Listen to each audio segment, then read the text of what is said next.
2008 to 2012. Went there for a couple of reasons. One, because I'm sure, like a lot of you,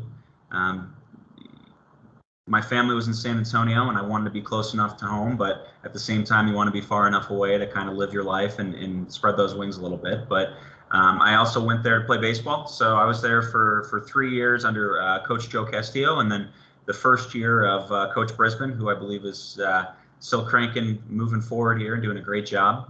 Still stay in touch with him pretty regularly. So I'm sure most of you know him at this point, given how small Shriner is. But yeah, I was there and graduated 2012. And much like a lot of people when they graduate, not really entirely sure what I wanted to do. But I did know that I wasn't good enough to continue playing baseball. So I had to find another way to stay connected in the sports world. So took a job with the Minnesota Twins. It is called Inside Sales.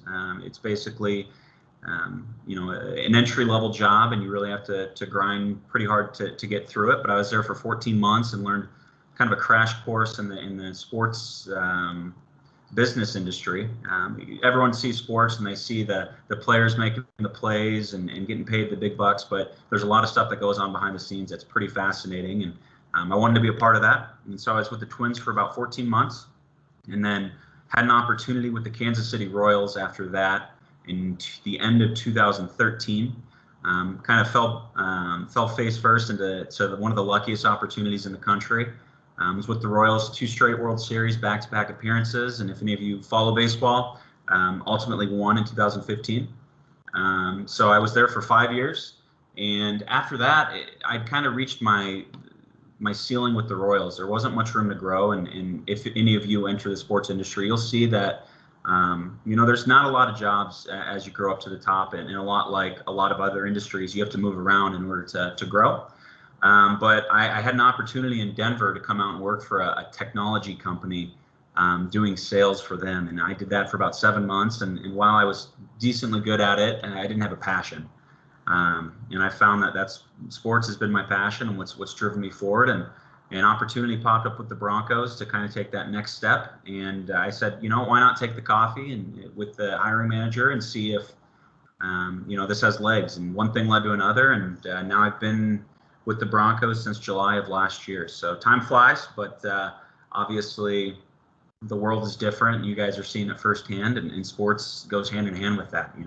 Empty stadiums or partially full stadiums, and it's just a different world we're living in. So it's been an interesting couple of seasons, but all things considered, very fortunate to be where I'm at, and I really do enjoy the organization and everything the NFL affords you, kind of from a career and personal development standpoint. So that brings us up to here today. It snowed last week in Denver, but now it's about 75 degrees outside. So I'm looking forward to getting out there and seeing what the day holds. But that's my crash course in my last 8 years. But if you guys have any specific questions, okay, so I'll start. So while you were here, we did some experiential learning stuff. How can you or can you speak to how that may have impacted your experiences subsequent to that? Yeah, absolutely. So I think, Shriner obviously having the sport management program, I didn't even know about it going into school. So I learned about it after my freshman year, and Dr. Shaw and Dr. Wells and Dr. Boozing. Is Dr. Wells still at Shriner, or is he since retired? He is fully retired. I am soon to follow. Oh, wow. Okay. Well, congrats to him. But yeah, it was a great program. And just the things that you guys afforded us to do. And I remember specifically one, my senior year, we had to group up and we had to kind of develop a little bit of an internship on our own. And what we did is we organized a little bit of a volleyball tournament at the school, right outside of the Oaks, I think the volleyball court's there. And we had a pretty good show for that. And then on top of that, something that Dr. Shaw helped provide us is Matt Bonner at the time, who was with the Spurs. I'm not sure if he's still in the league. I don't think so. But in either case, he had a golf tournament. And so set up a little bit of an internship where myself and a bunch of the other majors, and most of them friends as well, we went out there and we helped learn about kind of what makes a golf tournament click and how to facilitate it and how to run it. And it was a really good experience, and it taught me, hey, it's more than just showing up, hitting the ball, and going home. There's hours of prep, days, weeks of prep that go into it. And then once you're there, actually applying it and making sure that everything goes as smooth as possible. So, and I know that since I've left, you guys have had experience at the Super Bowl and done stuff around Texas, and I think even traveling out of state a couple of times. So it certainly taught me quite a bit about, like I said earlier, just the front office side of sports, right? Not the necessarily on the field aspect, which is what everyone ultimately wants to see and come to watch. I hope that's what you were looking for there, Yes. Dr. Shaw. Yeah. And so you told me about one experience when you worked for, I think it was for the Royals, when you were talking about sponsorship and you saw some signage, I think, or maybe it was with the Twins, I don't remember, but you reflected back on a class. Yeah. Yeah. So there's quite a bit, and there's classes, whether it's sport marketing, sport law, that go into it. I was always more of the not necessarily the science-oriented student, but I really enjoyed the sport law, the sport marketing classes, and what a lot of people, I'm sure most people realize, but there's a huge side of sports that they sell these sponsorships. So you see signage, and if you go to what's the new park in Arlington? Is it Globe Life, whatever it may be? So they've got that out there, and just the work that goes into getting that signage and getting those companies in. There's a whole lot that goes on behind the scenes, and big dollars and big money. And I know, I didn't realize the scale of it when I was at Shriner, but I'd learned a little bit about, a lot that goes into, the signage and the sponsorship opportunities with sports teams. So I know the Broncos, last year we actually signed on Empower. So if you've ever seen the Broncos, it's Empower Field at Mile High, and Empower, basically what they do is retirement planning. And they signed a 21-year deal. I think it's an annual average value of $7 million. So it's a pretty big deal, at least for the organization. That's just one of dozens of deals that the team has. Brad, could you talk about your day-to-day job responsibilities? What's a typical day look like? Yeah, so I think it varies depending on my position. So when I was with the Royals, it was show up at the office at 9, and if I didn't make it clear, my job is I'm in sales with the organization. So it was more of a B2C, and that means business to customer selling. So I would work with, if Dr. Shaw wanted to come out and have a family reunion at a Twins game, I would work with him and facilitate that process and get him into the seats. And then as my experience grew and my trust with the team grew, when I went to the Royals, it was, I do some of the B2C, but I'd also do a lot of what's called B2B, business to business. So you'd get in at 9 and you would work with companies, families, whatever, get them out to games. And then when you're at the games, you go up and you put a face to the name. You introduce yourself, you make yourself an extension of the organization. It's a lot of networking and a lot of, showing up, and you're putting long days in, but when you have a passion for something and you really care about it, it's a lot easier to do. So with the Royals, it was a lot of going out to, there's 81 home games. I'd be probably at 65, 70 of them and trying to meet as many people as I could. And if you can imagine transitioning over to the NFL where there's 10 games and 2 of those preseason, it's a lot more, there's a lot more that goes into every single game. So let's just say Sunday we had a game at home. I showed up at about 9:30. The game wasn't until 2:05, so there's a lot of prep that goes into it. I call all of my clients that are coming out. I make sure they have their tickets. I make sure everything's smooth. I make myself, again, a resource if they have any questions. And then when they show up, I help escort them to their suites.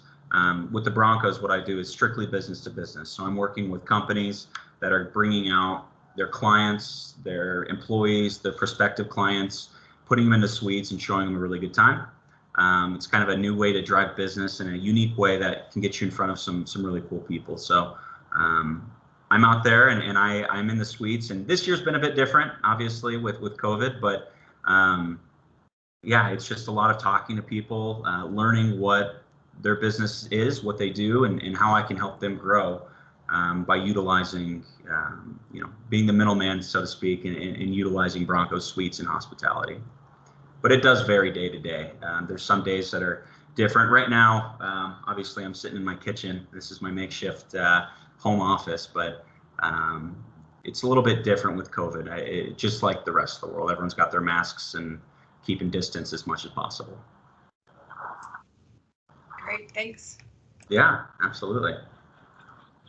I have a question. So I know that that Dr. Shaw has alluded a bunch when he's talking about this workshop that you kind of got your foot in the door by like with the twins. You went and lived with your grandparents and basically like a volunteer to start. And I like, and then obviously you grew into that. Like what was like the process of you seeing like how you like got more opportunities to develop, I guess, as you went from being a volunteer up to now being like a suite executive? Yeah, no, that's a good question, Dylan. So what you need to do is you need to make yourself available to any and every opportunity that's presented. If you really have a passion for something and you want to make it work, there's going to be a Wednesday night. They say, hey, we need volunteers to stay late tonight. We have an event in the suite or in the club or on the field. You're like, gosh, I just, 8-hour day, 9-hour day. The last thing I want to do is be around. But you've got to put yourself in that situation. You've got to do the extra work. You've got to make sure you're going to out hustle everybody. And the cool thing about Shriner, the thing that really helped me, I think, in hustling and getting, with the Twins and then the Royals is, a lot of the campus is athletes, right? So, being a very competitive, sport-minded person, when you're at school and you're surrounded by, a vast majority of your colleagues and the other students are just like that, it really gets down deep into you. At least it did with me, and it really pushed me when I got, coming from Shriner. When I'm with the Twins, there's someone that was that went to Notre Dame, someone went to UMass Amherst, someone that went to University of Florida. There was this huge collection of people, and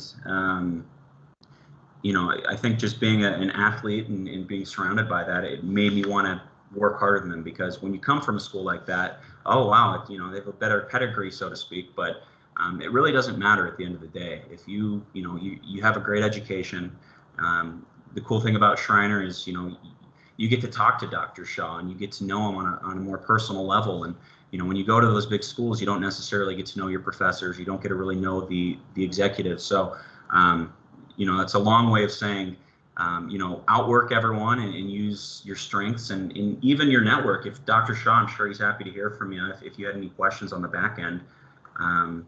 But yeah, it's just making yourself available to any and every opportunity. And it's a lot of times it's not a lot of fun, but it can be worth it if that's what you want to do. Makes sense. So do you recall when we went to the golf tournament, how I encouraged people to have business cards? And you probably don't remember that, but I encourage you kind of alluded to it a second ago about networking. Kind of, if you will, talk about that, the importance, the impact. That is paramount when talking about career development. It is the most important thing, at least in the sport industry, or if you're in a social industry, whether it's sales or marketing or whatever you want to get into. It's cliche to say, but it's who you know at the end of the day. It doesn't matter if you're the most intelligent person, you have the best business plan. If they don't like you, they're not gonna work with you. So you got to get out there and you got to shake hands and kiss babies, so to speak, and you carry your identification. You never know when that next opportunity is going to present itself. So have some sort of way to connect, and whether that's yourself making business cards now and handing them out, or once you do get your foot in the door, make it rain business cards, so to speak. Get out, meet people, get out. You're always working, even when you're not working. You never know who you're going to bump into. So, it's funny. There's a guy that's actually with the Broncos now. He's been here since February, but he was with the Detroit Lions prior to this. And so what you'll learn about sports is, it's spread out across the country, and in some instances, Canada and North America as a whole. But there's 32 NFL teams. My boss here made a call to the boss in Detroit because he's known him for 10 years and said, hey, what do you think of this guy? He goes, he's great. You should hire him. We had him hired the next week. So even if they can't help you now, you leave a good impression on them. Down the road, you don't know what's gonna, what kind of dividends it'll pay for you. So there's certainly the most important thing you can do, and you are your brand. So certainly, get out and make your face, and get your LinkedIn up to date. Get active on there, comment, like. I've actually had a few students from around the country. They'll message me and say, "Hey, I'm looking to break in the sports industry. Are you free for a 15-minute call next week?" And I'm happy to do that. Most people are happy to do that, but there's a lot of people afraid of asking those questions. So if you put yourself out there and you make yourself vulnerable to asking for help. At one point, I needed help and I asked for guidance, and someone helped me. So most of the time, people are willing to reach back down and help the next wave. So certainly do that. And if you need help with anything on LinkedIn, let me know, and I'm happy to share or even look at mine and try to replicate it as much as possible. I kind of have a question. I don't know. I mean, obviously, you're still kind of, well, I wouldn't say new, but you're still like in the early stages of like working in the sport industry, I would say. Is it common to like move around a lot to different different jobs, like with different teams? Is that a common thing? Or like, is it more common to have like I don't want to say like long term, but I guess it is like a long term, like, oh, I'm going to be here for like an X amount of years. You know what I mean? Yeah, no, that's great. So it depends. And what I found is oftentimes in the Midwest, when I was with the Twins, when I was with the Royals, there are certainly career-minded individuals like myself that my friends, one was with the New York Mets, one was with the Cleveland Indians, one was with a soccer team, one was doing, there were a bunch of us that moved and found this common ground, and we've since moved on to different teams, different organizations, different leagues. But then there's also the lifers, and they're the people that they live in Minnesota, they're from Minnesota or Kansas City, and if they wanted to leave the team or get a different job, oftentimes they're going to leave sports entirely. So once you get to a certain level of, depending on which sport you're in, a lot of times you have to move around to move up. Just because when you reach a certain point, there's not much room for growth, just because a lot of those people that are in those positions, they usually tend to stay in those. So while you're going up that ladder, typically you have to bump around, which is great for me. I was a military brat, and I'm sure a lot of people around there were at Shriner are. But if you're looking to stay stationary, it's tougher to move up, so to speak.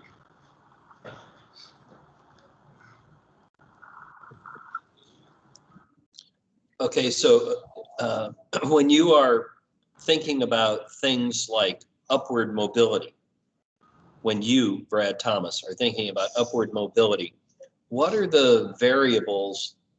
I know that typically sales is a pretty good entry position in the sport industry, particularly with professional and minor league sports. Ticket sales, always in need. As you navigate your upward trajectory, what kinds of things do you, what points do you look at? Is it primarily salary? Is it opportunity? You see where I'm going with that question? Yeah, no, that's great. That's a very good question. And I think it's going to depend on the individual. Myself personally, I've always been more career focused in terms of growing my position more so than my salary. Obviously, you'd like to have a good salary, but at the same time, if you're willing to take a little bit of a haircut for a year or two, knowing that it's going to pay dividends down the road, I certainly look at that. But there's a few things that I focus on more than anything, and one is the leadership that you're going into. If it's a volatile team and there's turnover every year and there's a new wave of people coming in constantly, maybe that's not where you want to go. Just because it's high pressure every day. You're always looking over your shoulder, and I know a lot of teams are like that. And so leadership is huge. You got to like who you work for, because you're going to be working. You spend more time at work with these people than you do at home with your family. So that's the most important thing, at least in my estimation and in my experience. Following up on that, you've got to believe in what you're doing and selling. If you really think, and again, I'm speaking from a sales perspective. So obviously there's marketing and there's activation and then there's the sport side of things. So I'm speaking just from my experience, but you really have to have a passion in what you're selling. So if you're really passionate about the Denver Broncos and you think it's a great product, well, you're going to be a lot better off than, not that it, just as an example, if I was working for NASCAR, I don't know if I'd have the same passion talking about, whoever was driving that weekend. So that's big. And then of course you've got to like where you live.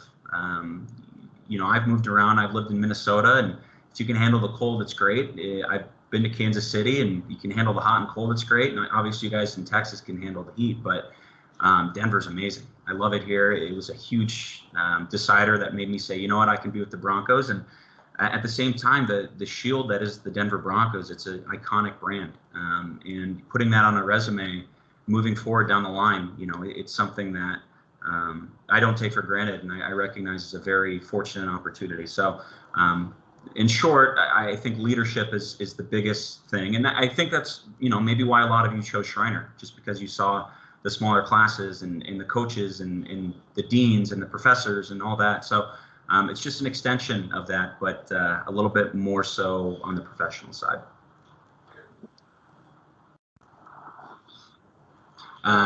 Let's see. So there's a question in the chat. Yeah, so in relation to networking, speaking on the importance of attending virtual events, job fairs, conferences.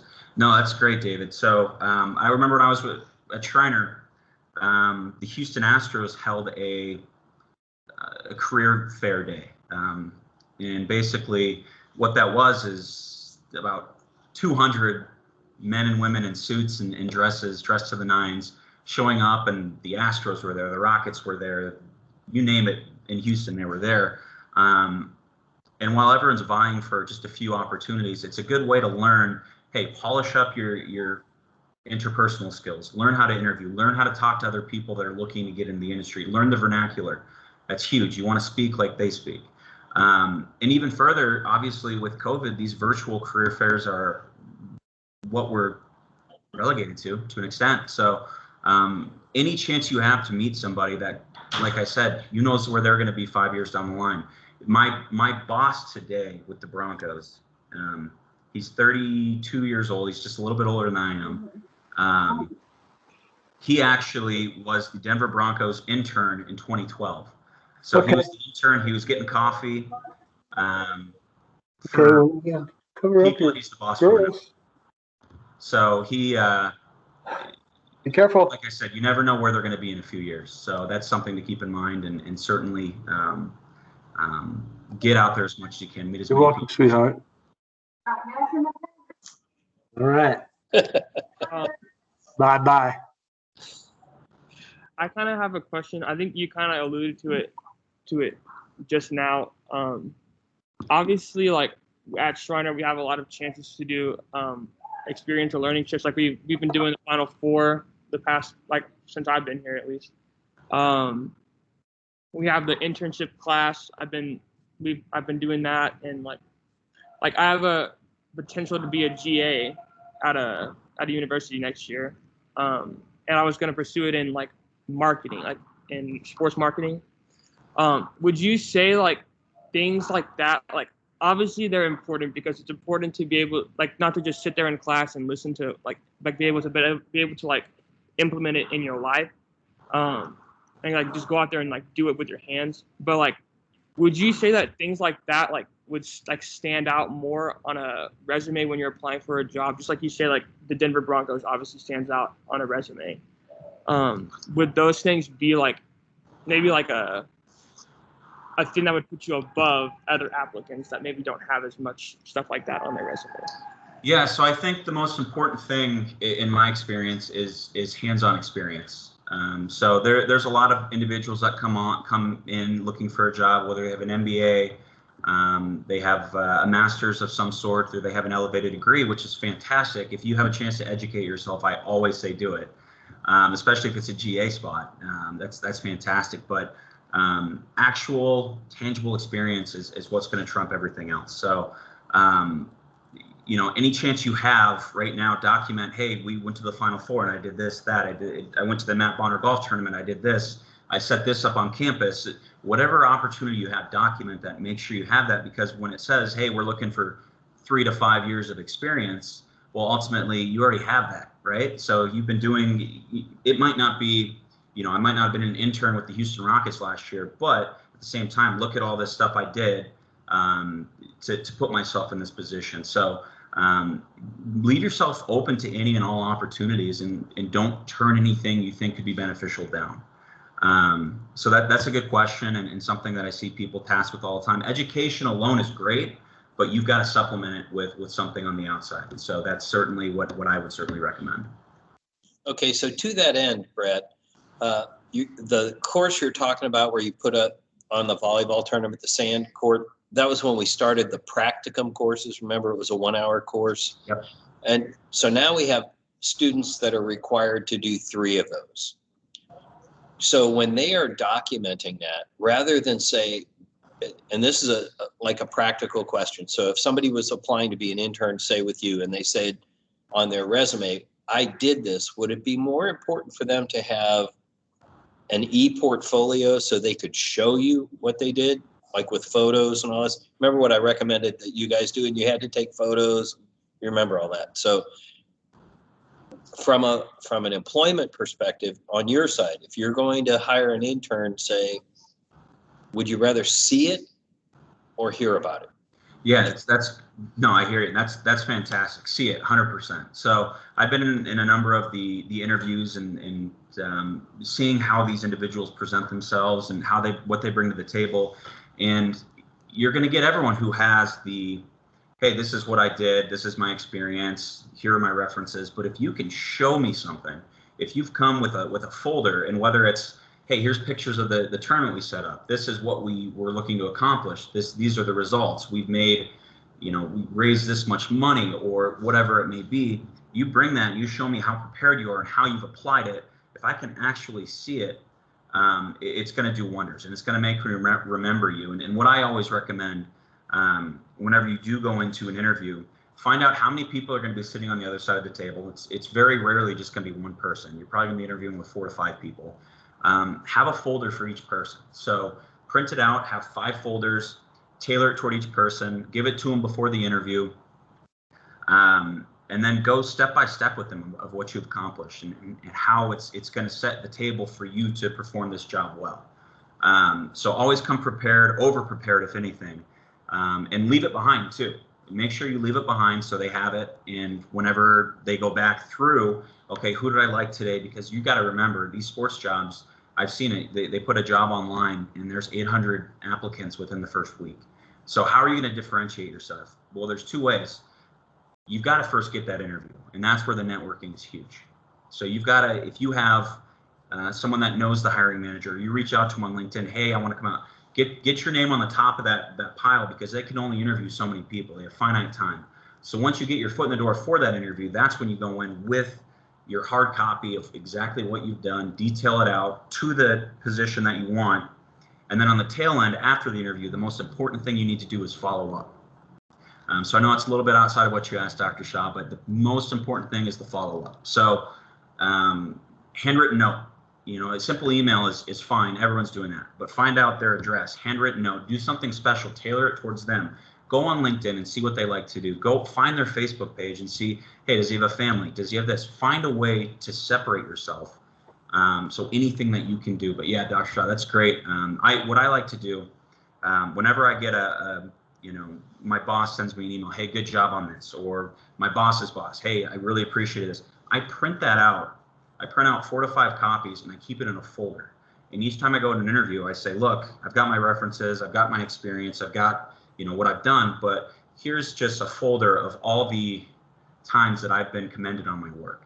And it's just one more thing that helps you stand out and separate yourself from everybody else. So anything you can do, get creative, but you've got to make sure you do things the right way to make yourself be remembered, make yourself stand out from the rest of the group. Barry, can I ask a question?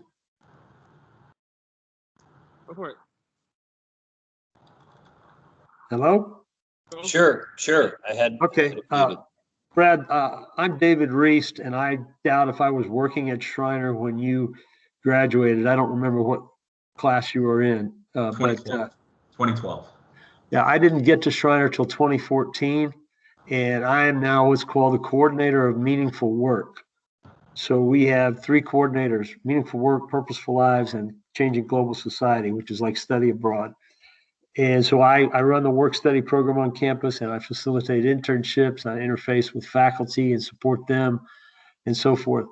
And you've mentioned something a couple of different times, but I want you to help me drive it home to the student audience. You can post a lot of things on LinkedIn on your profile and actually have almost an online e-portfolio, but I don't see students really maximizing that as a tool for, number one, networking, and number two, professional development, and then number three, job opportunities. Because I get contacted, almost on a weekly basis, or get a LinkedIn email about a job that fits my profile. And even though I'm not currently looking, I still get that interaction. And then whenever we're having an event on campus, maybe it's a virtual job fair or a grad school fair or something like that, we post it on LinkedIn and Instagram and Facebook as well. But the LinkedIn profile part, I think a lot of students, they know about it, but they don't really maximize it, the tools it has, because they don't realize that behind the scenes, their analytics are sifting through profiles and pairing them with companies and recruiters and jobs that are available. Yeah, no, and that's very true. And the last thing anyone wants to do is, oh my goodness, another social media page I have to update and check and stay up to date on, because there's already so many out there. But in terms of career development and professional development, it's far and away the most important one that you can have and you can take advantage of, because that's where your boss's boss is. That's where your boss is going to be. That's where your peers are going to be. That's where tips and tricks of the trade will be, and that's where you can network as best as possible, especially right now during COVID, when you can't get out in person to meet who you normally would like to meet. So and as an aside to that is, make sure your other social media accounts are cleaned up, because we look at that. Everyone looks at that. And if you think, hey, I'm private, you're not private. They'll see it. So I've seen people lose jobs, opportunities. I've seen people, there was someone with the Royals last year who said something very idiotic, and he lost his job because of it. So it's one of those, clean it up now. I know it's college, you're having a lot of fun, but that picture you took last week and posted with the funny caption, it's funny now, but in 4 years, it might not be so funny. So let's just keep it clean. And I've had to purge a couple of my accounts because I was a bit of a knucklehead. Dr. Shaw can attest to that. But but yeah, LinkedIn is great. It's a useful tool, and yeah, it's a lot to handle and to stay on every day. But that's where people are, and that's where job opportunities are right now, and it's the way the world is. I think the other aspect is you can find people in like-minded industries or careers and connect with them. Yeah. And write a letter, like you don't have to write a full-blown paragraph, but you could write a very concise elevator speech that, hey, I'm coming up on graduation with a degree in exercise science and sport management, looking to go into marketing and sales. I'd love to connect with you and know more about your organization. And boom, send that invitation to connect. And all of a sudden you start, multiplying that web or network, and you can find people and find opportunities. That's entirely true. And that's something that, like I said earlier, I've had a few soon-to-be grads, or maybe now grads at this point, reach out to me and asking for that help and asking, hey, do you have any positions open? And if you do, can you forward my resume along? And whenever I send something internally, I can be an internal, we call them champions. And my boss is looking to hire someone. Hey, I talked to Dylan at Shriner. He's looking at this marketing. Hey, take a look at his resume. And that's all I can do. I'll get your foot in the door. He'll take a look, and then you have to take it from there. But yeah, you got to connect with as many people as possible, and just find something that you want to do and align yourself with like-minded people. That's very well said, David. Yeah. The other thing is, it's an effective tool for reaching and connecting with alumni, and a lot of students don't well, they think, okay, like I have an assignment or a requirement where you have to have a LinkedIn profile and you have to have at least 25 connections to start. And so a lot of times if they're freshmen or, young, they wonder, well, who should I connect with? And I try to tell them it's not the same as your Facebook friends. It's more of a professional network, but that includes a multitude of alumni from Shriner. And we have a particularly large percentage that are engaged in the sport management field. You're a perfect example. We have the San Antonio Spurs and their other entities. I'm sure Dr. Shaw can name them off, but we have the Astros and we have the Rockets and, all those entities. And if they're an alum from Shriner, they're going to connect with you. Oh yeah, no, absolutely. And yeah, whether it's Miguel Hopkins, Caleb Ambrose, Brady Tomlinson, they're all sprint around sports. And just like you said, I know them all because of that. And, I was buddies with a few of them at school, but even further, taking it a step further, if you're really going to start leveraging your network in LinkedIn, I don't know if there's a way Shriner could set this up, but a professional headshot is very important. You don't want, you're at the beach with your buddies. You don't want a picture of that on your LinkedIn. You want to look buttoned up, suit and tie, if at all possible. We've actually done that at specific events that I've hosted in the past few years. We did host a networking dinner, and we invited employers to come in, and we had, a resume review station that the employers were manning, not us. Sure. The professionals that were guests agreed to, some HR people agreed to, or hiring managers agreed to review some resumes. We had a professional headshot with a back drape camera set up. We had, a place for students to jot down questions for the speakers and so forth. And one of those particular things was a professional headshot. So I agree with you. That's the first thing somebody's going to see. And to be honest, a lot of times I get requests for connections with people that I actually know. But if they don't have any photo up, anything at all, I usually will put those on the back burner, saying once they get, the right idea of, that this is a professional network and they need to put a professional headshot out there, then, or a company logo, if you will, then we can connect. No, I would agree. And that's great. I'm glad you guys are doing that. I think it's helping the students at least get a leg up on the competition moving forward. Another question that I kind of have, and I know you kind of have already alluded to this, but and Dr. Shaw talks about it a lot. He talks about teamwork online and stuff like that, like looking for jobs there as well. But what are some other areas that maybe you've seen or that you've looked at to where you find these jobs or opportunities in the sport industry? Yeah, no, that's great. So there's three main routes, and obviously Teamwork Online is the biggest one. That for anyone not familiar, Teamwork Online is essentially teams that they outsource the resume collection to a third-party website. Hey, we have this job open. The resumes all come into Teamwork, and then you can click on your Teamwork account and go through them all. So it's fantastic website, and it certainly helps teams stay organized. And you can get a gold or premium membership. I've never done that, but I've gotten a couple of jobs via Teamwork, or at least you send the resume and then you have to fill it out on Teamwork as well. But that's one, and that's probably the biggest one right now. But outside of that, not every single sports team, league, organization, affiliation, whatever it is a customer of Teamwork. So I know the Minnesota Twins, at least when I worked there, you had to go directly through their website. So if you go to a team that you're interested in, you scroll to the bottom, you'll see job opportunities, your career opportunities. You click on that, and it'll say, what are you interested in? And whether it's marketing, sales, baseball operate, whatever it may be, or you can search all, which is what you probably should do.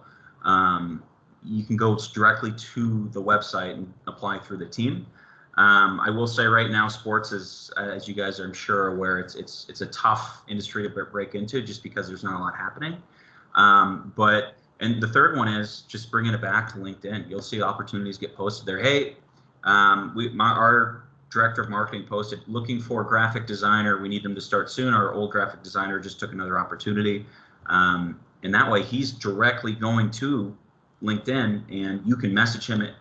The guy that's going to hire you, message him directly. You can go directly to the source, which is great. So there's a few avenues. And then, of course, there's always the, hey, I know my roommate's cousin's dad is the team president for the Pittsburgh Penguins. I know they're hiring. Hey, can you ask him to send a good word in for me? So good old-fashioned networking. But if you're just doing a grassroots effort, those are the three best ways.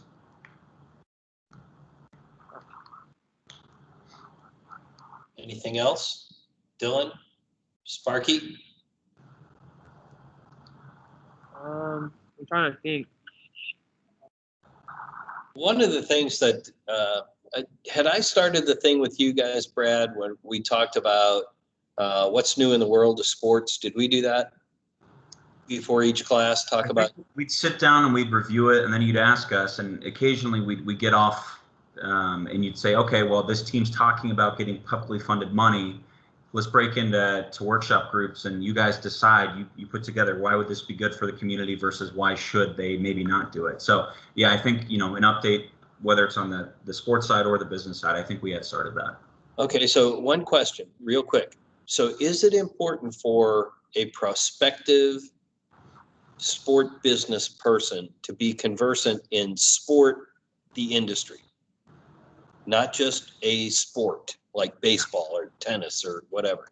Yeah, I think so, because like I said earlier, that it's spread out across 50 states and sometimes Canada, but the network's not that big. There's the same people vying for the same jobs mostly, and the people that move upward typically move somewhere else. And whether, I'm a perfect example. I've crossed over from Major League Baseball to the NFL, and my old VP just left, and he is working for the St. Louis soccer team. And there's, like I said, NASCAR, and there's golf tournaments, and there's anything you can imagine. You gotta be able to conceptualize it all and stay on top of it all, because if you're just narrow-minded, I only care about the NBA, I only care about the Lakers, well, that's probably not going to be, not to say it wouldn't work, but you're really not giving yourself as many options as you should. So certainly, stay vigilant and cast a big net, because there's a lot of opportunities. And just because the team or the sport you like now, maybe you're not qualified or they're not hiring, 2 years from now, you might be the best in your industry, and they're looking to pluck you away, whether it's in marketing, graphic design, sales, analytics, whatever it may be. There's so many different routes and so many different industries you can look into. Hey, Brad, we had a young man graduate this past year, and for the past 2 years, he's been interning with a scouting entity for baseball, for Major League Baseball. And they can't afford to send scouts to a lot of Division III baseball games, but you never can't tell when you're going to find a diamond in the rough. So they hire students as interns.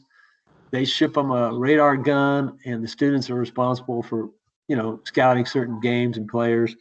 And for 2 Decembers in a row, he asked me for money to attend the Major League Baseball Winter Meetings Conference.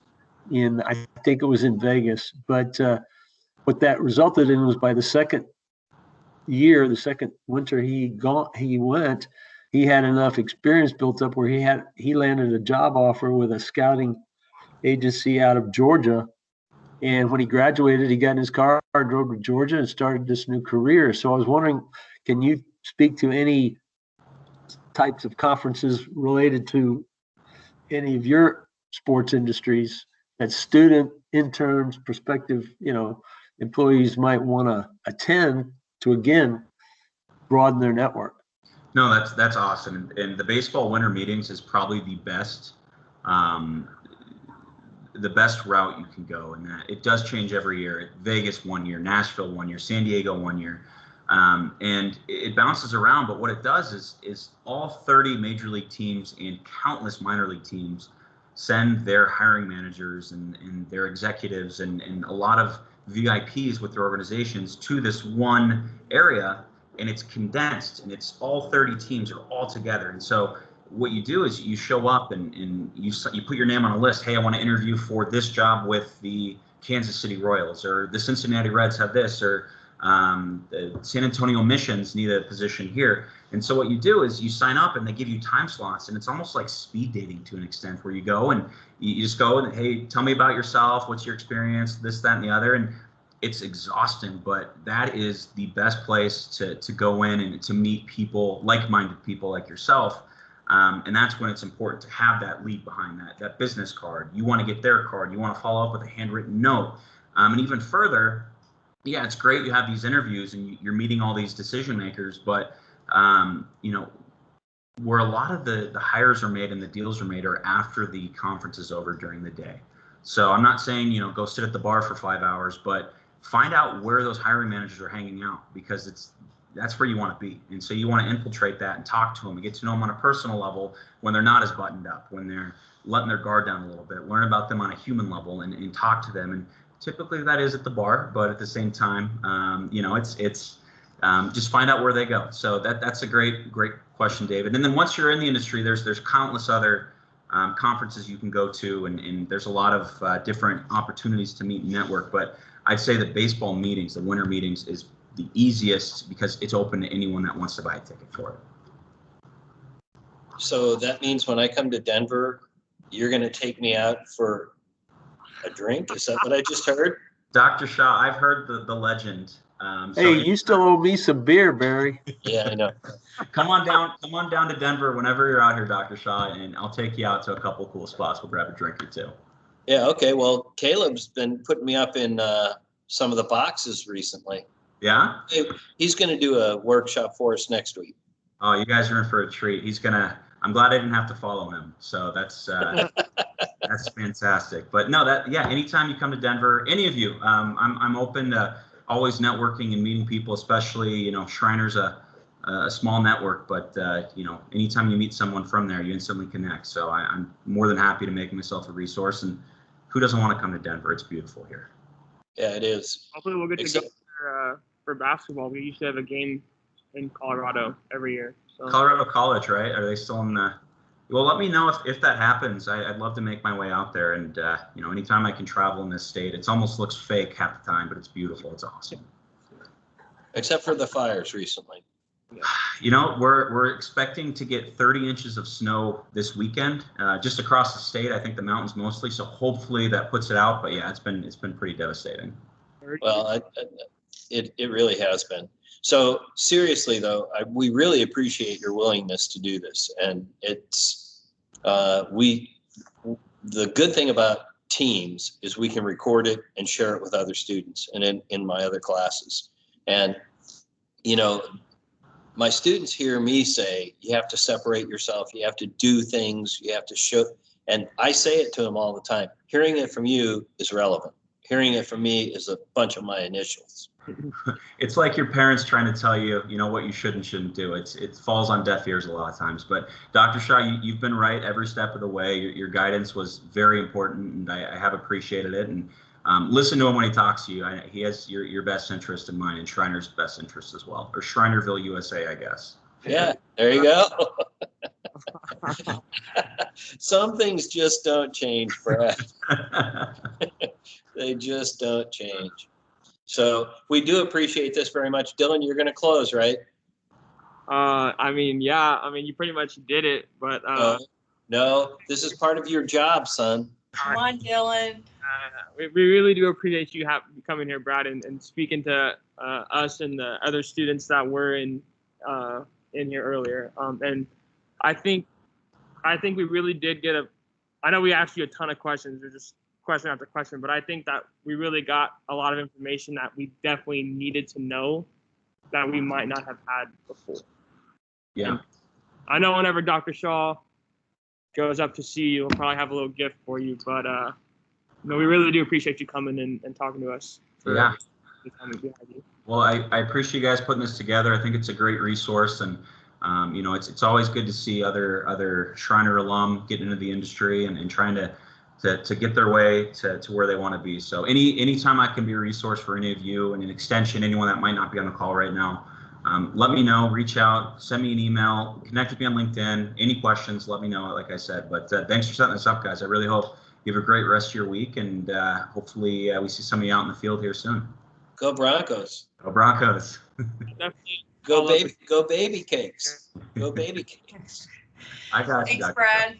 Yeah, thank you all so much. Thank you very much. All right, take care.